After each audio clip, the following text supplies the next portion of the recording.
Yo, what's up, KallaTheYapper? I'm back with another reaction. And today I'm going to react to this video made by KallaTheYapper. This video was 2 months ago. It has 84K views on it, and this was for the version 5.7 Archon Quest, I believe. This video, there were some things said in this video that I just blatantly disagree with, and I think I put it in the comment section.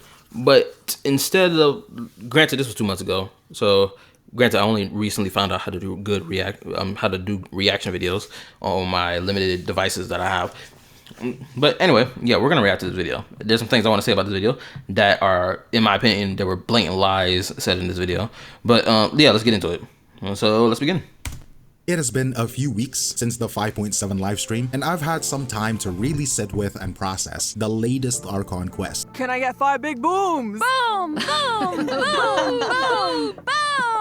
And I have to admit, after watching that stream, I was genuinely optimistic. I was actually excited to jump back into Teyvat for this one. There was a lot of positive sentiment coming out of the 5.6 story, a feeling that the narrative was finding a really solid stride, so naturally, the expectations was that 5.7 would continue that upward trend. All of the promotional material seemed to confirm that as well. We were promised the return of the Traveler sibling, and of course, the return of Dainsleif. There is a sort of a unwritten rule among the longtime players: when Dainsleif shows up, the story is about to get serious. His presence has always been a reliable indicator. Or about to get serious, or more so, some grand reveal is going to happen, or something very important will be, well, actually, grand reveal is rather the correct word.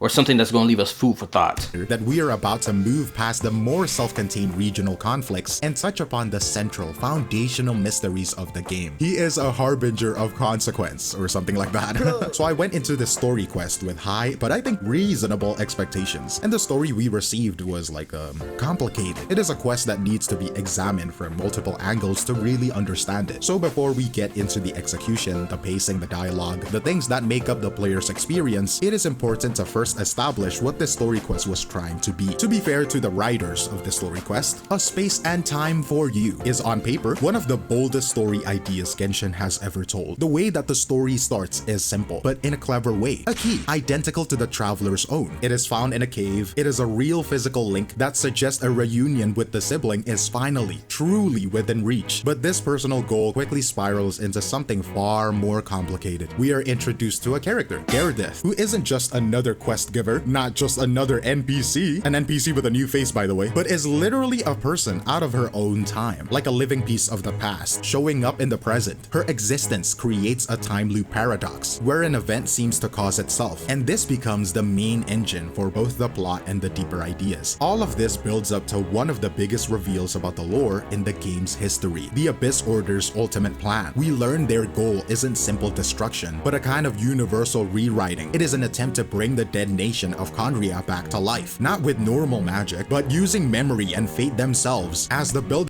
I mean, we kind of already knew that like 2 years ago. So this quest didn't actually mention that stuff now. It actually mentioned it 2 years ago. So we already knew about that. Blocks through a device they call the Loom of Fate. This is, I don't know why he framing it as if we only just now learned about this in version 5.7. We've been learned about that. Isn't just another regional crisis. The story is tackling some genuinely big, complicated ideas, like cause and effect, whether history can actually be changed, and what really makes a... Okay, so off rip, I'm already having problems with this because the way he's framing the information about this quest, he's framing it as if we just now started tackling these themes. No. We've been started tackling these themes since 3.0. Since Sumeru, we've started tackling these themes.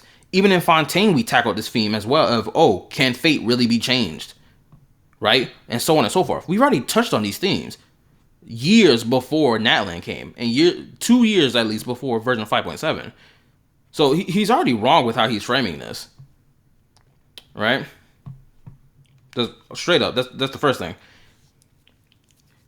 Ideas like cause and effect, whether history can actually be changed, and what really makes a nation. Is it the physical land, or is it the... Now, what makes a nation? That was something new. That was something that made us ponder and wonder in version 5.7.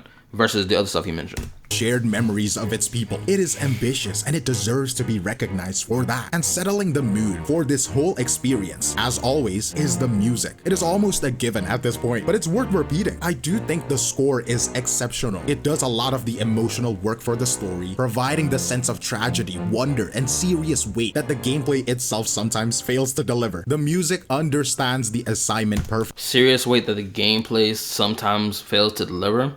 I'm going to assume he must mean the combat gameplay, because Genshin's combat is not heavy or fast-paced. Don't really know what he means by gameplay beyond that. Perfectly. It is why this conversation is so complicated, because when you ignore how the story was presented, the animations, the pacing, the dialogue, and you just look at the blueprint of this story, it is genuinely interesting. The idea of your long-lost sibling creating a I'd argue that even with everything they presented and with the animations they did use, it was still enjoyable to engage in the story. Maybe you didn't feel that way, but I felt the opposite.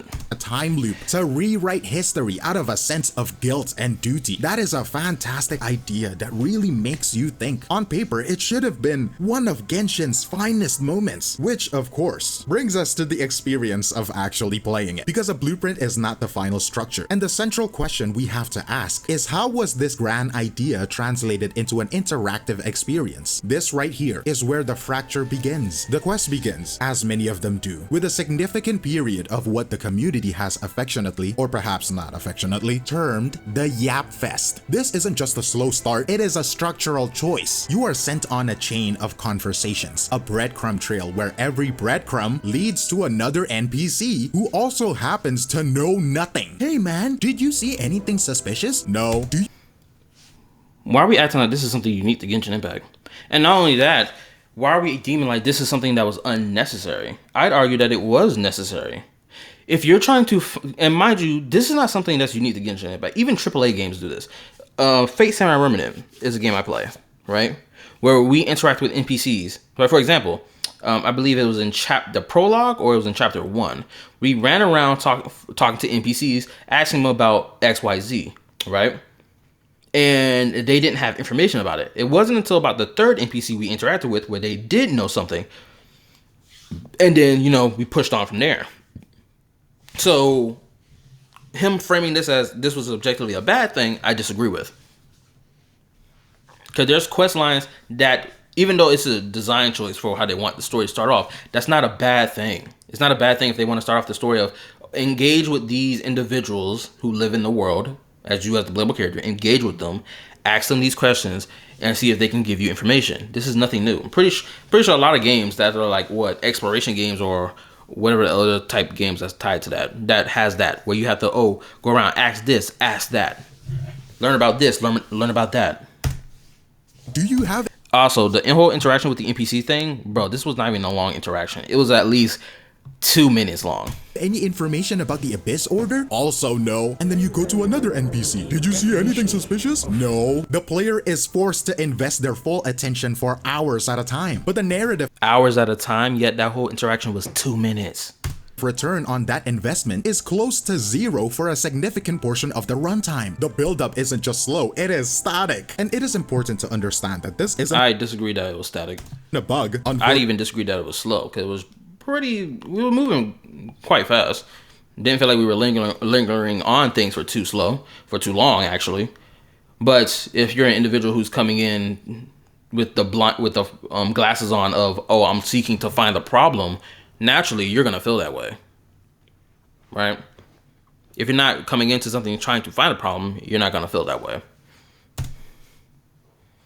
Unfortunately, it is a feature. It is a part of a design philosophy that seems to rely on a powerful psychological principle, recency bias. Have you heard of that before? The model is consistent across multiple Archon quests, or in any other quest, to be honest. You have hours of this slow burn investigation, this padded dialogue, which then culminates in a short, explosive 15 to 20 minutes burst of spectacle and genuine plot advancement right at the very end. The human mind naturally places more weight on recent and and emotionally intense events. That final climactic twist, the revelation of the Luma fate, the confrontation with the sibling, that is what gets screen capped, what gets posted into social media, what dominates the YouTube thumbnails. It becomes the memory of the quest, and in becoming the primary memory, it effectively overwrites the hours of frustration that preceded it. It is a remarkably like this thing you're seeing, even straight up, it is boring. I disagree. And no, on top of that, the scene is not meant to be a spectacle scene, right? Hold up. Are you surprised? They're engaging in conversation, wondering whether or not if the device in question fell out his sister's pocket. This is near the beginning of the entire quest as a whole. We're deeming a conversation scene to be boring. The camera angle shifting around. Characters are doing different body poses, regardless how you feel about it. They're having shifting in eyes. Their eyes are shifting, changing expression. And on top of that, they're engaging with the actual main quest, wondering, okay, how did this even end up here? I would love to know how exactly is that boring. Also, he's about to say something next related to this whole thing, and I'm going to give a counterpoint for it. YouTube thumbnails. It becomes the memory of the quest, and in becoming the primary memory, it effectively overwrites the hours of frustration that preceded it. It is a remarkably effective strategy for managing community conversation and He says hours of frustration. The quest was not some 5-hour long quest. It was at best 3 hours long, or 2.5 hours long. Rating hype, but it doesn't change the reality of the experience itself. Or it was even shorter than that, because when I played it, I was talking a lot so throughout my playthrough, so it came off as it was longer. Community conversation and generating hype, but it doesn't change the reality of the experience itself. It creates a fundamental disconnect between what the quest was to play, moment to moment, and what it remembered as being. And it is within that disconnect between the tedious journey and the spectacular destination that we find most of the quest's significant flaws. So the foundation of the experience is often slow and dialogue heavy, but the problem run deeper than just pacing. It is an issue of presentation, a persistent, almost dogmatic refusal to leverage the game's own visual medium. It is one of the oldest rules in storytelling: show, don't tell. And this quest, like many before it, if not every one of it, violates that rule with a quiet. I disagree, especially what I went back to see when it comes down to old quests. Because he'll say this, but he won't actually provide evidence of old quests doing this whole show don't tell. For example, the biggest way to disprove this whole claim, when it came down to Farina, did they tell us about Farina's past and about her struggles and this, that, and the third that she went through, or did they show it to us? What about Nahida? Did they tell us about how Nahida was feeling via another character, or was Nahida given the chance to be on screen to show us how she felt about XYZ? And mind you, this is 2 years back for each Archon quest related to each character. I can get into character story quests if I got to, but you know, that'll take a little longer. Quiet, consistent dedication. It is the most egregious case. The most egregious case, of course, is Dainsleif. We are told after the fact that he single-handedly collapsed the Abyss Order's front line, which is a monumental feat. It should be a defining moment that recontextualizes our understanding of his power. And how is it presented? An NPC walks up to us and delivers it like a field report. Their front lines have... I need to provide context because he's not providing context.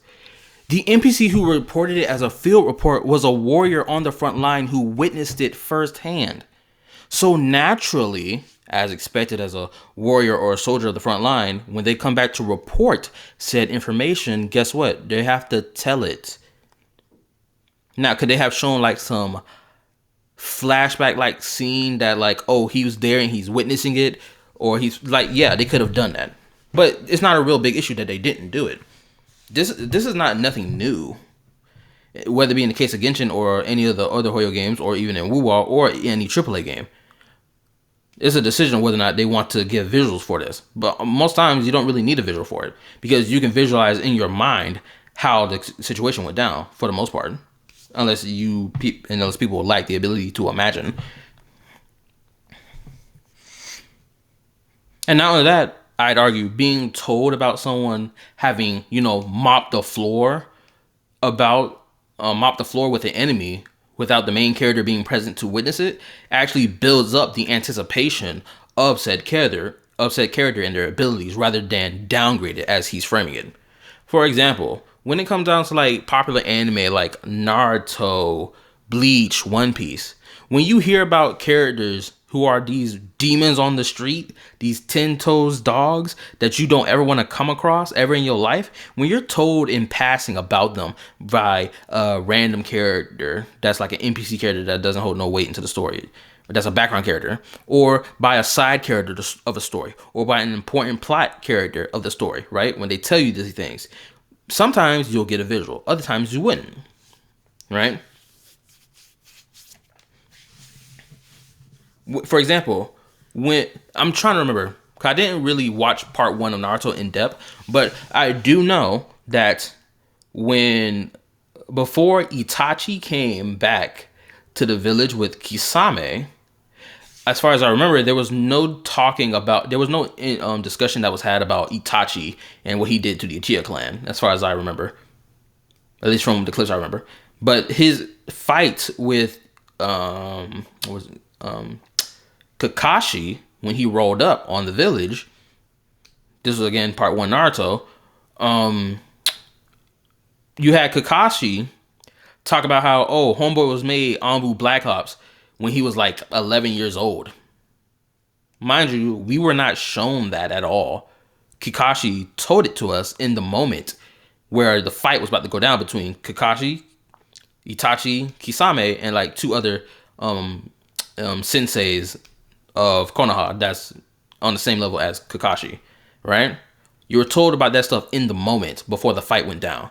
We weren't given an in-depth flashback. We don't even get in-depth flashbacks related to what Itachi did and like his life until like Naruto Shippuden, where there's like a whole dedicated arc of flashbacks dedicated to that story for us to better understand his point of view, right? Now, was that a bad thing that they did that? Obviously, no, it wasn't. Because being told about a character's abilities in passing builds up anticipation. For example, I'm pretty sure for Jinshi, right? Pretty sure they gassed her up in passing, being like, oh, Jinshi, she's the magistrate, this, that, and the third, right? Granted, they didn't say nothing about her combat abilities, but they did talk about her ability as a leader. So it built up the anticipation of what we were to expect about Jinshi when she finally arrived in the story. And how is it presented? An NPC walks up to us and delivers it like a field report. Their front lines have lost. We don't see a single moment of the battle. The most impactful character action in the entire first half of the quest is reduced to a single line of dialogue. A second half. It's not reduced. He's acting as if stuff like that will downplay a character's power or their like importance and their cool factor, or aka their aura, but it doesn't. It actually gasses up their aura. Second-hand account, the player is denied the spectacle, and Dainsleif is denied a defining cinematic. And there is another time that you could have animated Dainsleif fighting the Abyss Lecter, or whatever you call that creature is. What did you show, Hoyoverse? You showed a vibrating rock? You off-screen the fight? What? Now, this I would deem as valid criticism. The only leeway I could give for Hoyoverse for why they did this is because they probably didn't want to actually show off in depth of his gameplay. Even though throughout the quest there were little moments where he would pop up and like summon some like blue fire and then disappear. But like I wouldn't even deem that in-depth gameplay. I think that was just stuff to give us an idea of his gameplay rather than the in-depthness of it. Now, they could have given us a cutscene for this fight. That is true.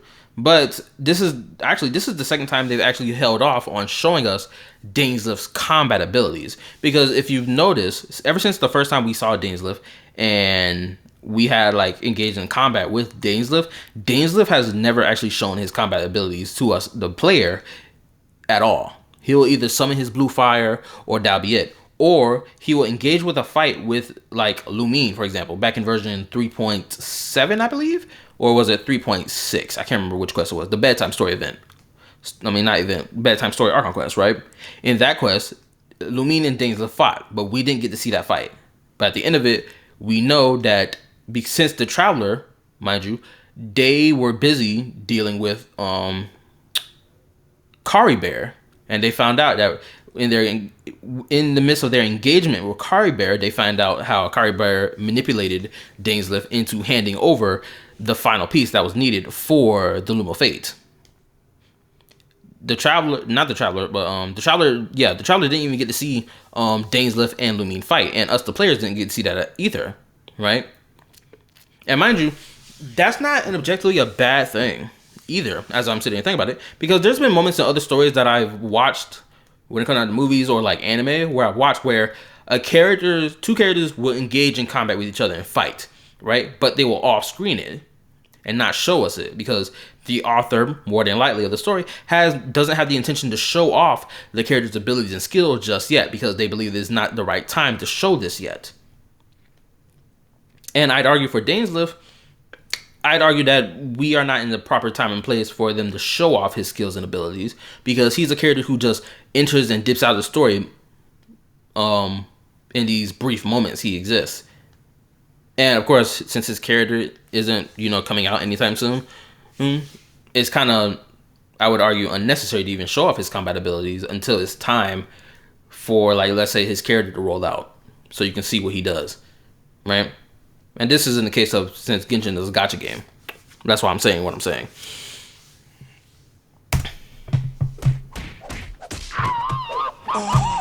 Now for this, they could have most definitely given, like I said earlier, this is a valid criticism. They could have given better visuals. They could have did like that comic book stuff they've been doing for Natlan. Like, cause there's moments in Natlan's like Tribal Quest where they have combat, or not combat, but 2D artwork cutscenes. Right? They could have used that. This philosophy of... Oh, one thing I will say, one criticism I had for the version 5.7 story, since I'm talking about criticisms now, my criticism I had for it was that throughout the entire 5.7 story quest, the Natlan characters kept mentioning how their fight with the Abyss is a war, right? Not a skirmish, but a war. But the thing is, it wasn't a war at all. It was a skirmish at best. Right? Because throughout the entirety of Natlan's Archon Quest, we were already doing the whole war thing with the Abyss itself, not the Abyss Order. So throughout the entire quest, I was thinking to myself, why do they keep calling this a war? This is not a war. And that was like my biggest criticism of the 5.7 Archon Quest. If they wanted to call it a war, then the Abyss Order should have been a part of Natlan's Archon Quest then, if that's what they wanted to do. But it feels like that's what they did want to do, but they decided to be like, no, actually, the Abyss Order is going to come after the whole Natlan war with the Abyss. And they were going to keep calling it Abyss, which keep calling it a war when it doesn't make sense to call it a war. Or in the case of version 5.7's Archon Quest. Hopefully you get the point I'm making. Of telling extends all the way down to the most basic character interaction, where the animations actively undermines the script. There is a moment early on where Yansan is meant to give Paimon a threatening look, implying that she should join a fighting competition. The script is clearly written for a visual gag, but the animation doesn't deliver. Yansan's face remains static, lifeless. So what happens? That's not entirely true. If, as you just saw, you see the shifts in her face, and you know the expression that she's making. Hold up. Is meant to give Paimon a threatening look, implying that she should join a fighting competition. The script is clearly... You saw the shift in her eyes?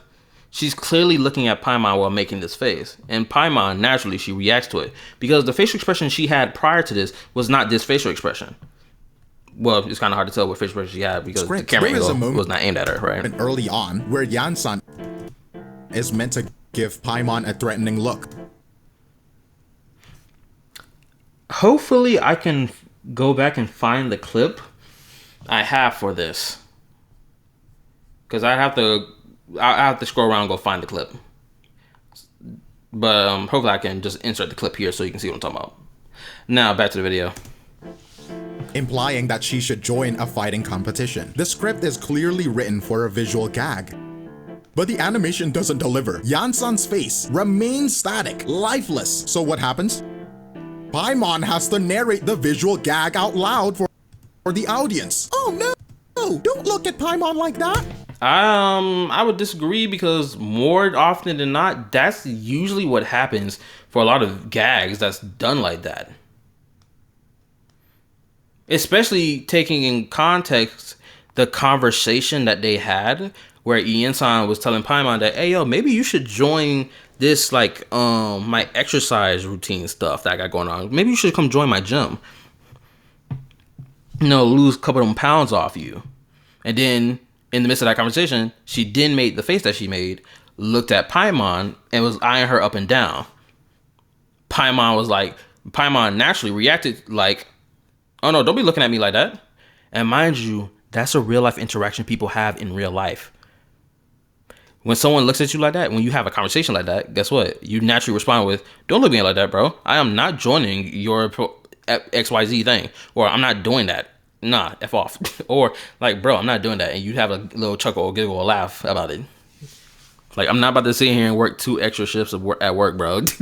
For example. That's a good example, right? See what I'm saying?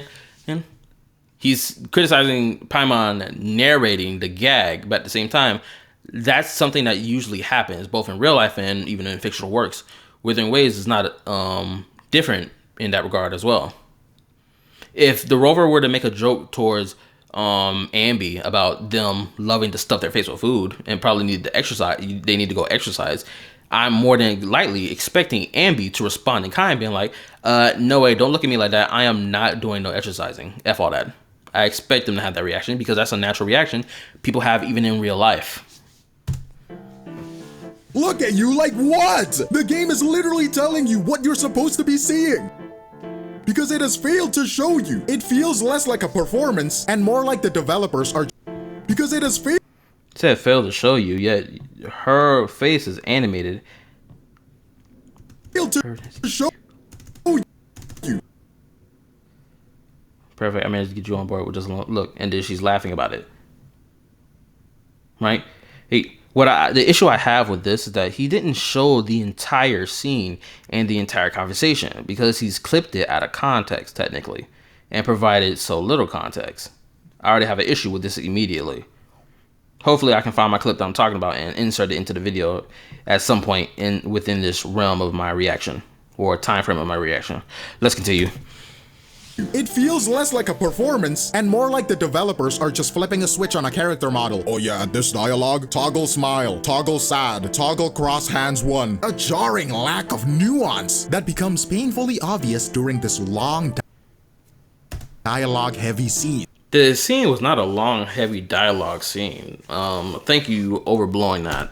And this is what the community means when they criticize the game's over-reliance on a visual novel style of presentation. The expectation for a game of this scale and with this level of... You know what's so crazy? I noticed something that people don't talk about. When people say Genshin storytelling hasn't improved at all, I disagree with this take entirely because there has been things that Genshin Impact has done recently that they didn't do within the first 2 years of the game, and we only started seeing at the when it came down to like the beginning of like 3rd year of the game. Case in point, this whole illustrations being put into quests, right? In the beginning, they did not do this. They didn't use illustrations at all, or like illustrations with like 2D effect on it. They never did that prior to version 3.0. Then when 3.0 came, and you know, Dunyuzad, the NPC, was expressing how her interaction or her relationship with Nihida, right? We had a 2D visual scene.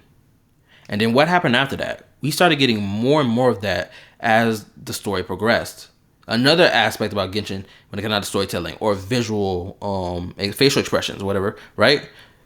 We never saw playable characters crying at all prior to version 3. When it came down to Nihida, we saw her cry multiple times, whether it be in an animated visual, a 2D artwork or whatever, or the 3D model actually crying. And then what happened when we got to Fontaine? We started seeing more of that. They started using more and more of it.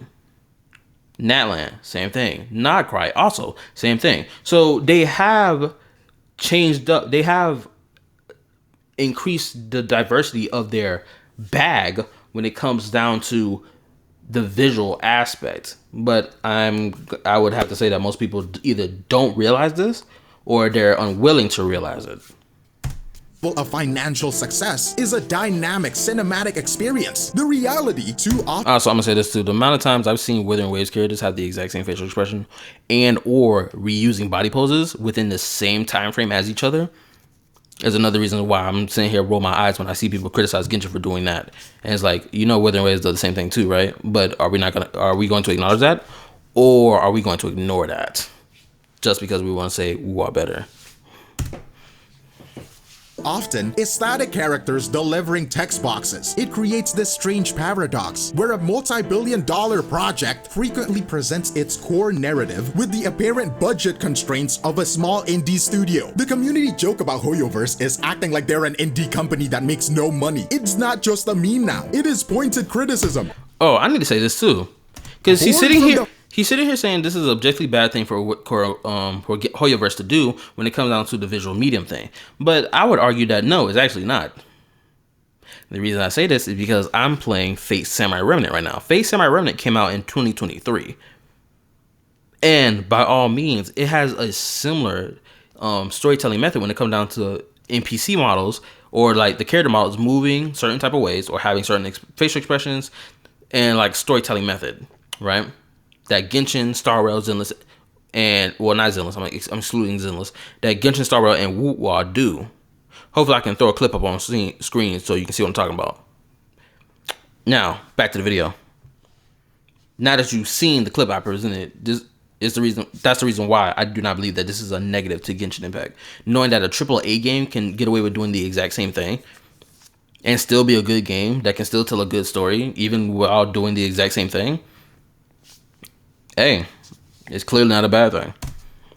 From the frustrations of seeing so much potential left on the table year after year. But even the best presentation in the world can't save a script that works against itself. And that brings us to the writing, the words on a page. This is where the failure of immersion becomes even more pronounced. Let's start with the problem of the dialogue bloat. The script in these story quests often feels less like a natural conversation and more like it was written to meet a minimum word count for an essay. This feeling is amplified when the text is delivered by, for the lack of better term, NPC number 249.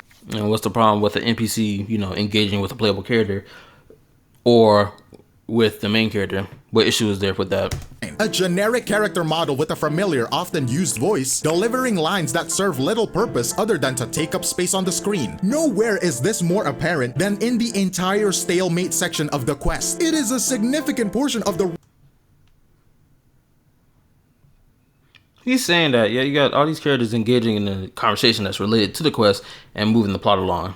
Interesting. Runtime dedicated to telling us that, essentially, nothing is happening. This section exists almost exclusively to give screen time to new characters like Setlali and Mavuika, who, by the end of the story, have contributed a jarring almost nothing to the actual resolution of the plot. Because they weren't needed. Because because the only reason they were even here, even engaging in this conversation, because, again, they were prepping because they didn't know what was actually going on in the case of the Abyss Order. They sent scouts, and the scouts report nothing is actually happening. We don't know what's going on, so it's left in a stalemate. Naturally, this happens in real life too when it comes down to wars, when it comes down to your enemy knocking your doorstep, but you don't know what exactly is their next move. They're just sitting there.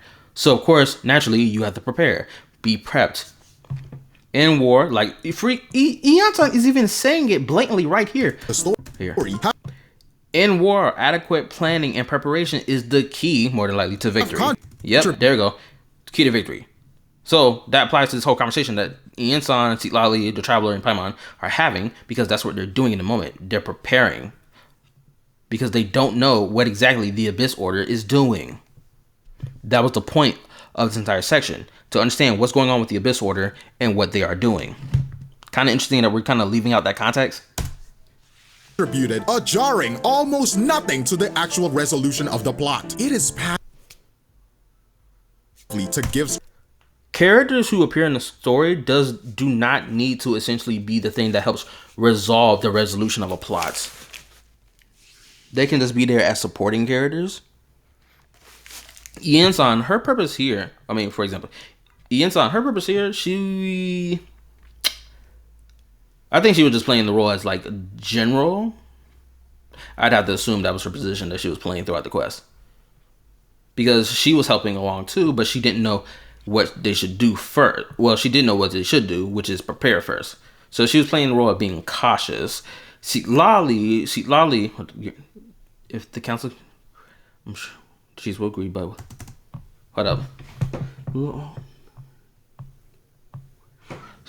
They were seeing what they could do to acquire the necessary force before they actually engaged in battle with the Abyss Order again. See, Lolly, if I remember correctly, she needed to speak with the Wyab and see what was going on with the ley lines, because see, Lolly was like, something's weird about the ley lines.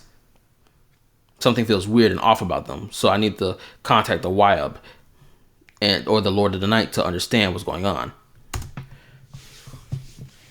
Give screen time to new characters like which she did provide us with an answer to what she saw, and the answers that the Lord of the Knife gave her that she then gave to the Traveler. Lolly and Mavuika, who by the end of the story have contributed a jarring almost nothing to the actual resolution of the plot. It is padding, and it respects the player's time so little that it becomes... I'm sure, but the final details aren't my concern anyway. I'll leave you to it. Just promise and fine to the cheese. Actively frustrating. It is filler that stands between the player and the actual story they came for. And if you're gonna defend the Set Lolly part, what did she do actually? Like, she gave you like, oh, I had a dream the other day. Is that it? Like, that's gonna be... Yes, my guy. What are you talking about? Someone who is a shaman character being like, I had this weird dream. I need to express this information to you because it may be related to the conflict that's going on right now. God forbid Yuno does that in the second half of the 2.6 story.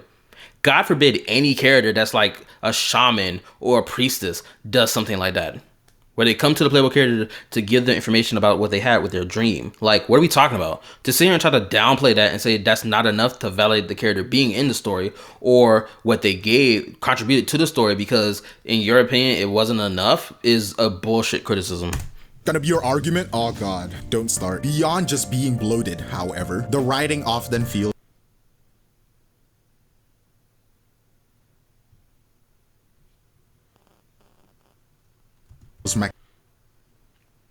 even in this moment that you show on screen. Oh god. The Traveler wanted to ask Lolly, a shaman, about, have you ever heard of invisible monsters or invisible people? Or have you only been able to see certain people or whatever? Which was important because as a shaman, she would know more about spirits or monsters that are invisible because of some mystics or some crap. She would be more qualified to answer that question, to give clarity to the Traveler who's curious to answer that question, aka the main character engaging in the story. So what was the complaint? Don't start. Beyond just being bloated, however, the writing often feels mechanical. Characters don't act based on believable human emotion. They act in ways that are convenient for moving the plot from point A to point B. The most jarring example of this is this introduction. We meet her as she is fleeing for... I'm going to already disagree with this part because I already put it in the comment section before, like 2 months ago, of my disagreement with this point of his video, but I'm gonna express it here. Her life from invisible monsters. A genuinely terrifying concept. Yet, moments after we save her, literally like a minute later, the trauma is completely forgotten. The trauma is completely forgotten? No, she calmed down because now she's not being chased by anything. Which, naturally, that's what people do. They're not looking over their shoulder. And on top of that, from the implication that he's saying she's over her trauma, it's almost as if he's implying that that in the story they state that she's been running away from monsters for years of her life, which is never stated. So, quote unquote, trauma doesn't actually exist. Let's go ahead and throw that out the window. We only know that she's only just started running away from monsters. We don't even know how long she was running away from monsters for. For all we know, she could have been running away from monsters in this exact moment for only about 5 minutes. She could have only been running away for 5 minutes. Because that probably just happened just now. Oh my god, these monsters are chasing me. Because I just came across them, they saw me, I started booking it. And then after she's saved, naturally, any person in that situation, they're going to calm down. Be like, "Whew, thank you. Thank you for saving me. I really appreciate it. Thank you." If a woman gets attacked on the street by some random dude who wants to violate her body, and she gets saved right then and there in the moment, because that moment just happened like less than a minute ago, and it happens, boom, she's saved in that moment. Thank you. I appreciate it. Thank you so much. Of course, after she goes home, she's going to be like, man, after what happened today, I need to get myself some self-protection, whether it be get my hands on a gun that I own legally, or get my hands on some pepper spray, or an alarm that goes off where that will catch people's attention so they can come help you or something like that, right? You see what I'm saying? Moments after we save her, literally like a minute later, the trauma is completely forgotten. She immediately shifts into a well-worn trip of a nervous, starstruck girl confessing a strange and sudden affection for the traveler. That is so dishonest, taking in consideration the context of why it is that Deirdre was even having that type of reaction towards the traveler. Because guess what? She grew up hearing so much about this blonde savior for the people of Conria. She grew up hearing about this, and so when she saw the traveler, guess what? She naturally thought that that was the blonde savior that she had heard so much about growing up in her village, which she then went and sought out said blonde-haired savior. That's the context, but interesting, he's not providing the context. It is so unnatural that even Paimon, the embodiment of cringe herself, seems weirded out by it. She seems weirded out by it because she does not know who Deirdre is, and she's arrived at the... Not only does she not know who Deirdre is, Paimon cannot see the monsters that Deirdre are claiming is chasing her. And on top of that, Deirdre has arrived at the exact same time the Abyss Order is attacking Natlan. So naturally, Paimon has built a suspicion of Deirdre and wondering and curious, why are you acting this type of way towards the traveler? Which again was also explained in the quest itself by Deirdre herself when she sits here and explains why it is that she's engaging with the traveler in the way that she is. Again, he's not mentioning the context, but yet he feels the need to leave the context out to push his point. That's a little iffy, my guy. Her character is written this way because the plot needs her to establish an instant, intense connection to the traveler to make the time loop mechanics function. The character's emotional reality is sacrificed for the sake I disagree. Her emotional reality was not sacrificed of the plot, and this mechanical feel permeates other interactions. There is the unearned, out of the blue glazing of the traveler from the characters they have just met. There is the nervous unearned glazing of the traveler. You know, the same nigga who was there in the Natlan Archon quest to not only help save Kachina from the from being, annihilated in the the Night Kingdom, because she died and they had to go there to get her soul back. The same traveler who also was there in version to help find Auroron and understand what is Auroron's connection with the captain. The same traveler who also was there in Natlan when Natlan was getting hit hard by the Abyss and so many dead bodies were dropped over the floor, and the traveler played the role of going around helping each and every squad that they could help throughout Natlan's entire war section of their Archon quest, even coming across dead individuals who were supposed to carry out messages but failed to carry them out because they had died.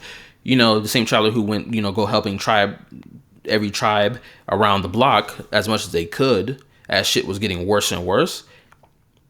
And also the same traveler who went with Mavuika into the depths of the, Night Kingdom to also purge the Abyss presence from the Night Kingdom in order to save Natlan as a whole, as a nation as a whole, from, absolute destruction.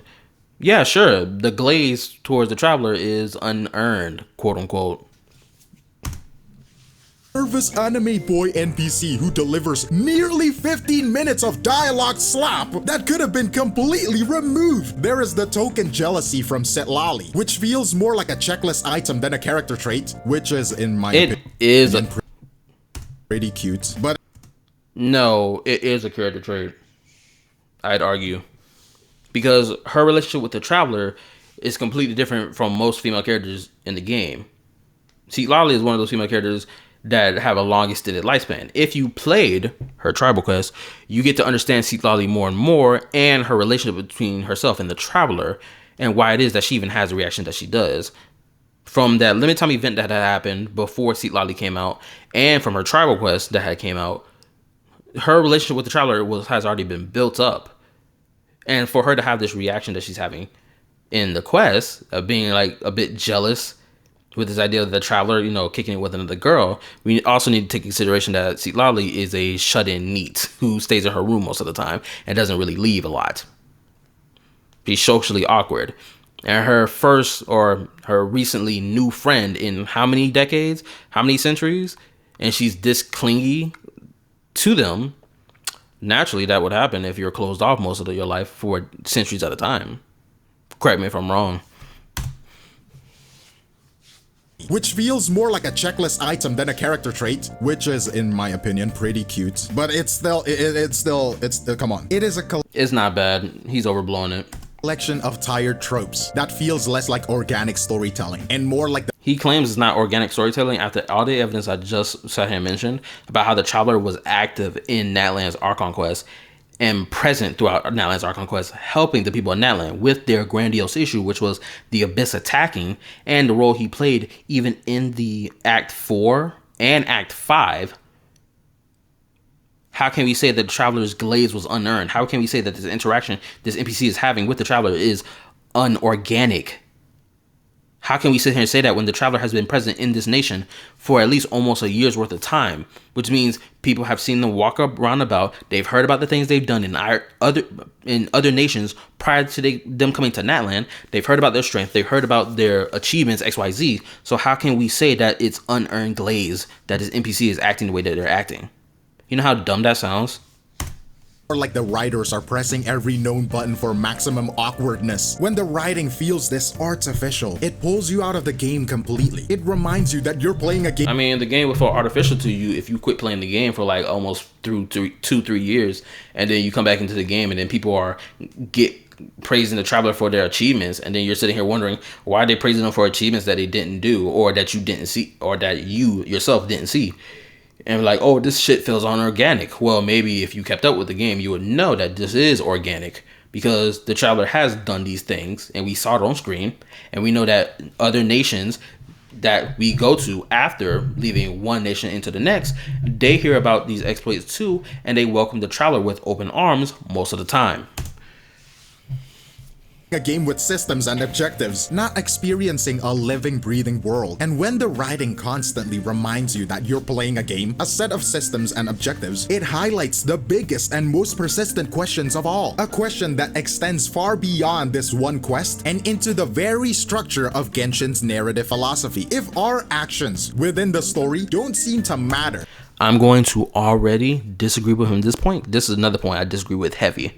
To the world around us, then what really was the point? It brings us to a critique voiced by many creators and longtime players who have followed this game for years. A growing fatigue from being, as one put it, tired of not seeing any results. The game consistently tells stories with universe-altering stakes, but the universe itself remains stubbornly, almost defiantly, unaltered. This quest in particular is perhaps the most extreme example we have ever seen. The story concludes with the creation of the Atlas of the New World, a portable metaphysical blueprint for an entire lost nation. In terms of lore, this is a cataclysmic event. It is the culmination of the Abyss Order's centuries-long goal. It should change everything. It should change something. And yet, the moment the final dialogue box closes and you are returned to the open world, what actually changes for you, the player? Nothing. The world is exactly as it was before. This epic achievement.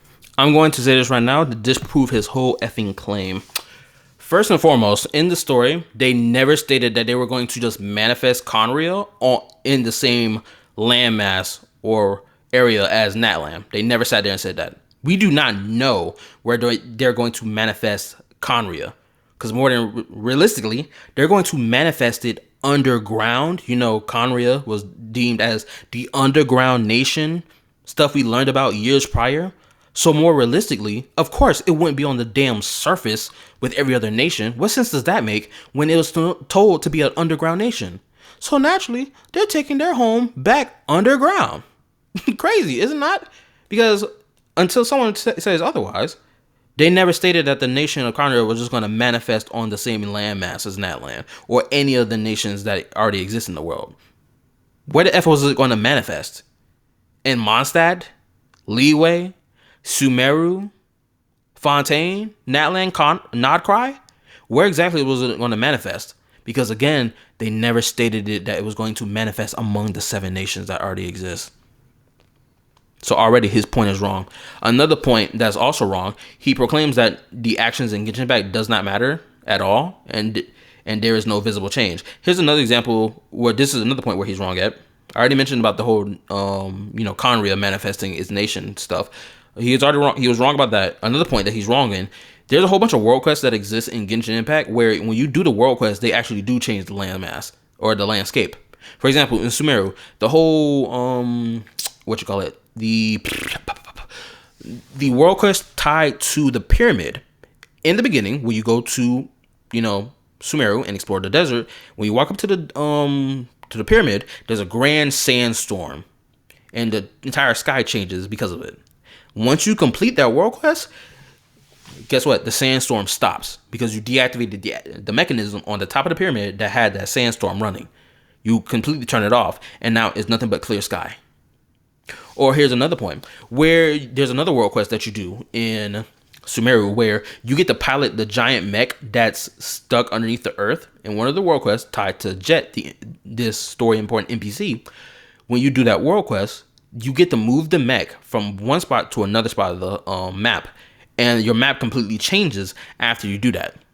Another case in point, another Sumeru quest where in the forest area of Sumeru, where you go to the nursery that belongs to those little Sumeru creatures that like hide and pop up, that's only certain people can see, the little bastards, right? They have a whole nursery area. When you go forth and explore that area, you unlock more of the area, and guess what? Even the area's landscape changes. Even in that land, there's a whole bunch of world quests that you do that actively change the landscape, whether it goes underground or above in the sky. I'm expecting to see the same thing from Fontaine as well. No, the same thing happens even in Fontaine. The same thing is going to happen in Nodcry. The same thing happened with Mondstadt, Leeway, Inazuma. All these things that change the landscape when you do those world quests. And you are given tokens that you get for completing those world quests to be like, you did this world quest. And they're in your inventory. This is no different from Withering Waves that also does the exact same thing, where they put items in your inventory to show that you did X quest. So that point that he's talking about, he's completely wrong about that. Now, the next point that he's wrong about, which is, decisions in Genshin Impact don't do anything at all, and there's no weight behind the decisions you make. The same could be said about Withering Waves as well. But again, that's not this conversation for this. But in the 5.7 quest that he's mentioning in this video, you do choose something, make a choice as a player that actively changes your account and your action as a traveler. For example, if you give up the key to Deirdre, the one that you found that belongs to you, the traveler, if you give it to her, guess what? She keeps it. And it won't appear in your inventory at the end of the quest. But if you keep it, she doesn't take it with her, and you keep it in your pocket. But the thing is, Lumine gives her the key. In that frozen moment in time, she throws over the key to her that she will eventually take with her through the next 500 years when she turns into a Hilichurl and meet her tragic fate, and where that key will appear in that cave at the beginning of the quest. Oh, give me one moment.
My apologies. Had to go help a family member. Anyway, let's get back to the video.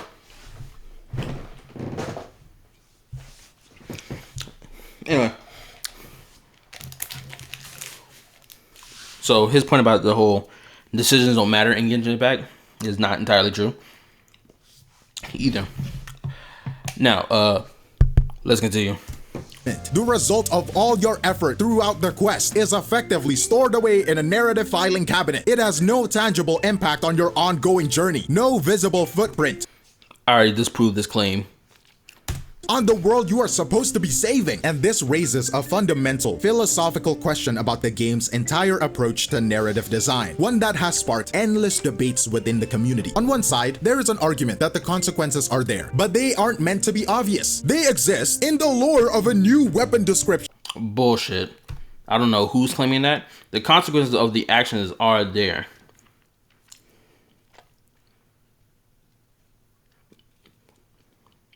My bad, I just realized something. People are proclaiming that Genshin Impact doesn't have any consequences for actions that happen. It does, but the consequences of the actions are not immediate. Or they are, but they are not fully immediate. For example, for Sumeru, when they stopped the sages and stopped Scaramouche and the doctor, what was the big change that happened for Sumeru? They had to get rid of, Nahida decided to get rid of the Akasha system because she believed that it was stifling people's desire for knowledge. So guess what? She deactivated it. You don't see the Akasha system being used in Sumeru anymore. For Fontaine, what was the big change in Fontaine? What was the consequence? The consequence for Fontaine was Farina was no longer playing the role of Hydro Archon.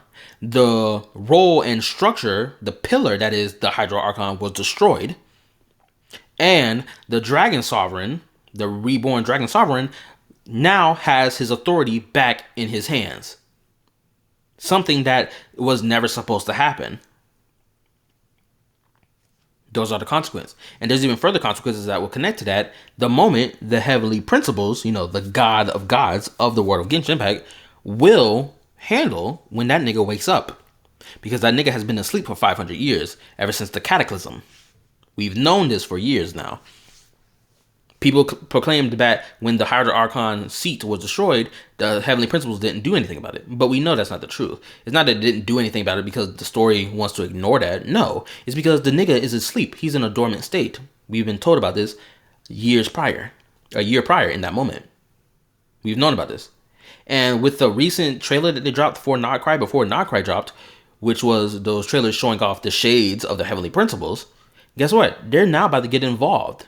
Because they've been instructed not to be directly involved in anything related to human affairs. But now they have decided to get involved. But they still have to do it within the rules that were set by the Heavenly Principles.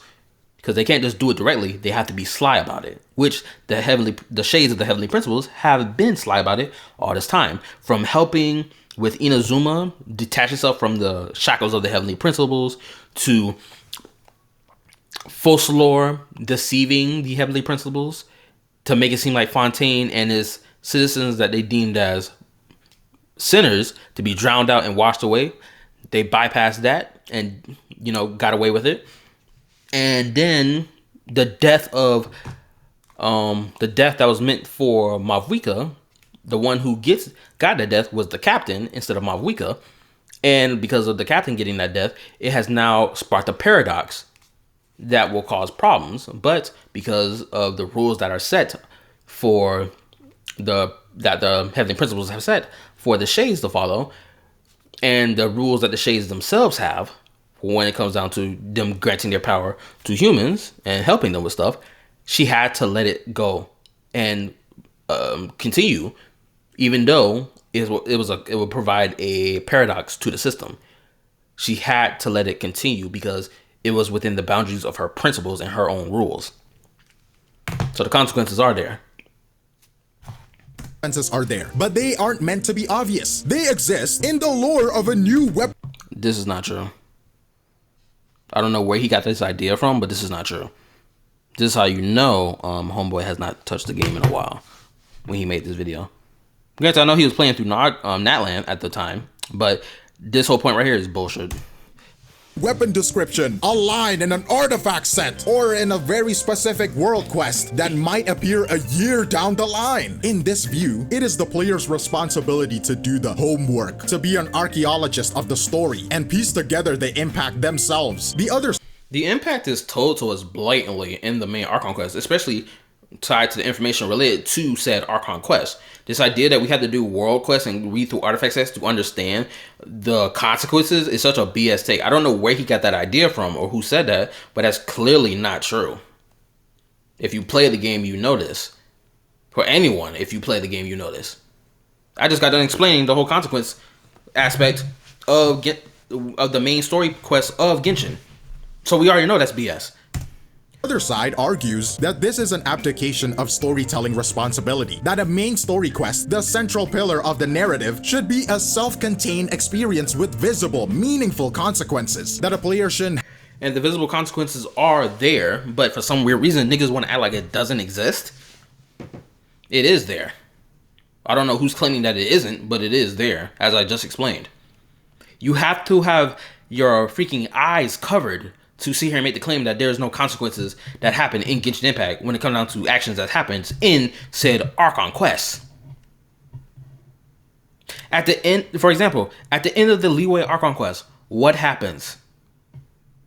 They stop the Overlord of the Vortex. They destroyed the Jade Chamber in the process. But what is another consequence that also happens? Oh, the Qixing ends up getting full control over Leeway Harbor, which the the Adeptus didn't want to happen. Even Zhongli, the Geo Archon, feared that might happen, but he still let it play out. Another consequence is Child, one of the Harbingers, is deemed as public enemy number 1 in Leeway, which is why we don't ever see him in Leeway after that Archon quest. What was another consequence of Leeway's Archon quest? Oh, guess what? The Geonosis is now in the hands of the Cryo Archon, who, the same individual who runs the Fatui and is the one who runs the Harbingers. I just gave you a whole list of consequences that happen in the story. So this idea that Genshin doesn't have any consequences at all is bullshit. Shouldn't have to read an item description to understand the impact of saving, or in this case, recreating a nation. But when the consequences of your actions are rendered entirely invisible in the world you This whole point is just so blatantly dishonest. It's just blatantly dishonest as fuck. Inhabit, it makes the stakes feel hollow. It creates a story that exists in a vacuum. What he's saying would be true if that actually did happen in Genshin Impact. But anyone with any brain cells who have their eyes open know that's not what happens.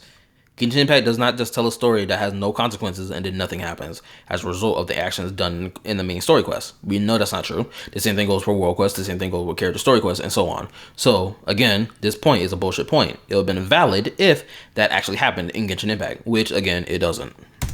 Completely disconnected from the game you actually play. Our actions feel less like world-changing events and more like fleeting, meaningless gestures. If a story has no tangible echo in its world, did it ever truly make a sound? And that question of whether a story truly makes a sound if it has no echo, it brings us to the heart of the matter. Ultimately, the 5.7 Archon quest is the perfect encapsulation of a story at war with itself. He's wrong.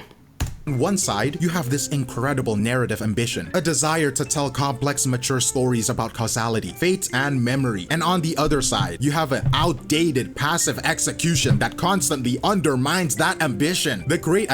I disagree with that. Idea is always fighting against the slow pacing, the lifeless presentation, the mechanical writing, and a narrative structure that carefully isolates its biggest, most world-changing moments from a game you actually play. And to be fair, there are improvements here. The camera work in this quest is more dynamic than in older ones, if I remember correctly. The concepts that it... You see what he said? If I remember correctly. tackles are becoming more mature, but these feel like small incremental upgrades applied to a foundation that retains the same core problems it has had for years. It is like applying a new coat of paint to a house with a cracked foundation. It looks a little better from a distance, but the structural issues remained untouched. It is why putting a rating on the quest like this feels so irrelevant. A 9.79 out of 10 minus 4 doesn't capture the specific nature of the frustration. The real issue here isn't that the quest is simply bad. The issue is the profound feeling of massive, squandered potential. I disagree with this idea that that quest had squandered potential. That's a bit of a stretch. Is the disappointment of being shown a glimpse of what could be an all-time great narrative, only to have it delivered through a flawed and tedious experience. Genshin storytelling is clearly evolving, but this quest forces us to ask if the current model is truly sustainable. Does a powerful ending really justify The answer is yes. flawed and frustrating journey? And how long can ambitious ideas carry an experience before the execution itself? You'd be surprised how long it carries. Also, okay, so there was a moment earlier in this video which I either was cut out or I misremember. But let me go backwards in time. There was one moment in this video where he mentioned how people would post about how, oh, these key moments in the quest being amazing or whatnot, but they wouldn't post about their criticism of it first, right? He mentioned this earlier in the video at some point, and I don't know if I'll be able to find it. Let me keep going.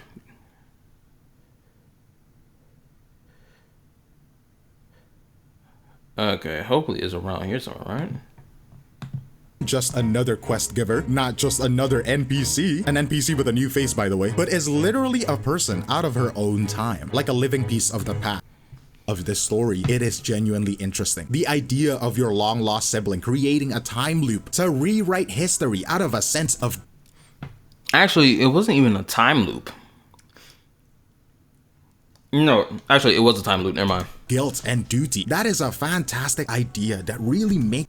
And what's crazy is they did, Lumine did properly convey that even in the story. So, don't know if he complained about that later in the video, but that was another good moment in the quest. Even with its, quote unquote, with its reused animations.